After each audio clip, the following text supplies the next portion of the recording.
Institute of life Madan साहब हमारे बलूचिस्तान का स्टूडेंट है माशाल्लाह, ये बहुत तगड़ा स्टूडेंट है।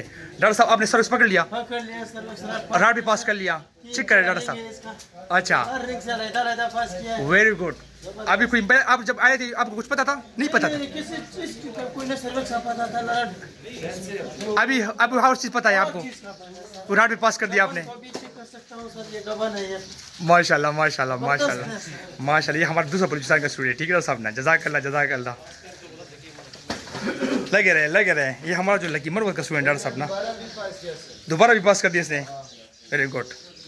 लगे रहे डॉक्टर साहब, शाबाश, सीखे पास कर दिया आपने, वेरी गुड डॉक्टर साहब। देखो माशाल्लाह, बगैर डॉक्टर के डॉक्टर साहब ये लगे हुए हैं और माशाल्लाह सीख रहे हैं, खुद अभी राड पास करना सीख रहे हैं डॉक्टर साहब, ठीक है ना। तो डॉक्टर साहब जब इनिशियल में आए थे इनको कुछ पता नहीं था कि यार किस तरह राड पास करते हैं, किस तरह नहीं करते, किसी को नहीं था सर, हमको बिल्कुल जानता नहीं था कि सर्विस कौन है, किधर सर्विस से किधर। अच्छा, तकरीबन सर 7 दिन में बस हमने ये काम माशाल्लाह सीख लिया अभी। 7 दिन आजा, जबरदस्त जबरदस्त डॉक्टर साहब, ये हमारा दूसरा बलूचिस्तान का दिन स्टूडेंट में है। 50 गए।